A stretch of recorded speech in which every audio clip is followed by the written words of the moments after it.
Chapter 1. Late September 1939.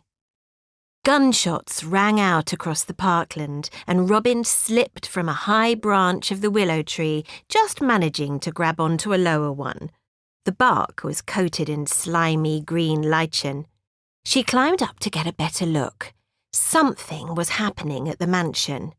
A blast pulsed through the air as she dug her nails into the bark to avoid sliding further. From her vantage point up the tree on the island, she'd watched the steady streams of men in forces uniform arrive at the park. A new 8-foot fence, topped with barbed wire, framed the perimeter of the estate. But the tree's roots would snake under the fence, no matter how high and wide they built it. Trees couldn't be locked out. The keys were in the seeds.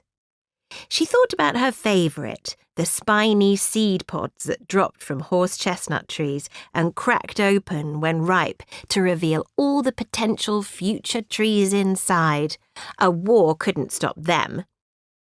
Even though the war had technically started a few weeks ago, guards had appeared at the front and back gates first thing this morning, as if the enemy might descend on them at any moment. They hadn't stationed guards by the side gates at the end of the woods or by St. Mary's Church, at least not yet, but Bletchley Park was starting to look like a prison rather than her home. Another thunderous explosion sent her tumbling from the lowest branch. Even though she knew it was Mr. Mellor testing equipment with the men in the stables, it felt far too real.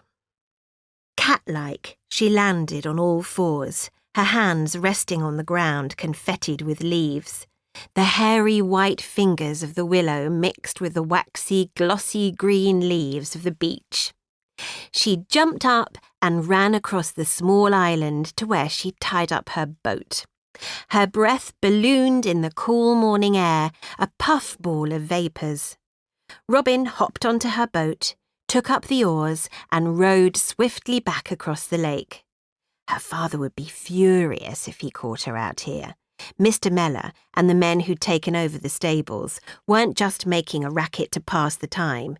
They were practising their defences. Her father had told her to stay away from the island, but it had slipped her mind what with the excitement of the forces turning up. As she rowed, the gunshots suddenly fell silent. She could hear the buzzing of darting billywitch bugs and other insects again. A chevron of Canada geese croaked out repetitive comeback calls as they returned from their dawn raids in the fields. They landed in a tightly knit V formation on the lawn, looking like a regiment of soldiers. Watching the animals' daily routines made Robyn feel steady and safe. Whatever was going on in the war and here at Bletchley Park, the geese were completely oblivious to it. Robyn tied up her boat at the landing stage, hoping it wouldn't be the last time she'd be able to use it. Last night, her parents had put new rules in place. No more rowing on the lake, no more bothering with the birds, and heaven help her if she were to try to bring any more wounded animals home, and no more swimming out to the island. Might as well make up a rule to forbid her from having any more fun. Each day, a little more freedom evaporated, and the park felt strange, like somewhere she used to know. She sprinted across the dewy lawn, sliding to a stop as military vehicles shook and shuddered their way up the drive.